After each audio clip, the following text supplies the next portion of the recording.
हाँ स्टार्ट कौन कहे आज जो समाज पाठ विचार मंच तरफ प्रोग्राम कार्यक्रम आरंभ होता से समय समस्या पर कौन कहे समाज पाठक विचार मंच पक्षर आज ये वन विहार कार्यक्रम बहुत उत्साहजनक प्रेरणादायी है एवं एटा बहुत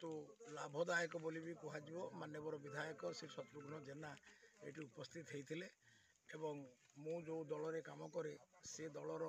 जिला सभापति उपसभापति एवं बहुत कर्मकर्ता मो सहित भी आसते एवं बहु बुद्धिजीवी कामाख्यानगर समाज पाठक मंच अंतर्भुक्त से सांगे देखाला बंधु मिलन है एवं बंधु माने कामाख्यानगर बहुत समस्या विषय मत अवहित कले आगुरी मु अनेक समस्या विषय मोर किछि ज्ञान थाए कामाख्यानगर एवं से सबूर केमती निराकरण हो पार से दिगरे मु निश्चय पदक्षेप नेबी।